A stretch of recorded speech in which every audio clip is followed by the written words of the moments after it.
தமிழகமெங்கும் கிளைகள் கொண்ட அண்ணமால் institute of hotel management and hospital management படிப்பில் சேர்வதற்கான அட்மிஷன் நடைபெறுகிறது. தூத்துக்குடி மாவட்டத்தில் புதிய பட்டாசு ஆலைகள் தொடங்க அனுமதி மறுக்கப்படுவதால் ஆட்சியர் அலுவலகம் முன்பு போராட்டம் நடத்த இருப்பதாக பட்டாசு உற்பத்தியாளர்கள் சங்கத்தினர் தெரிவித்துள்ளனர். தூத்துக்குடி மாவட்டத்தில் புதிதாக தொடங்கப்படும் பட்டாசு ஆலைகளுக்கு கந்தக உரிமம் வழங்காமல் காலம் தாழ்த்தப்படுவதாக பட்டாசு ஆலை உரிமையாளர்கள் குற்றம் சாட்டியுள்ளனர்.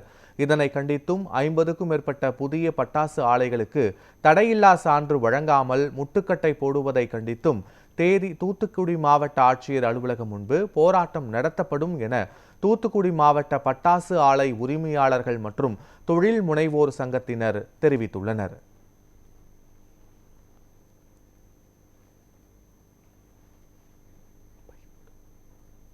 அப்படி அளிக்கப்பட்டிருக்கிற 60 விண்ணப்பங்களில் 15 விண்ணப்பங்களுக்கு அனுமதி NOC அதாவது தடையில்லா சான்று வழங்கப்பட்டு கட்டடங்கள் கட்டப்பட்டுள்ளன.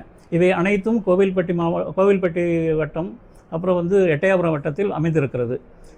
விருதுநகர் மாவட்டத்தினுடைய பார்டரில் அமைஞ்சிருக்கு. இந்த 60 மீதி உள்ள 50 விண்ணப்பங்களுக்கு எந்தவித பதிலும் இல்லாமல் தடையில்லா சான்று வழங்காமல் தாமதம் படுத்தியிருக்கிறார்கள். இந்த 15ல் சில பேருக்கு அனுமதி வழங்கிய ரன்னிங் லைசன்ஸ், அதாவது ரன்னிங் லைசன்ஸ் வழங்கப்பட்டிருக்கிறது.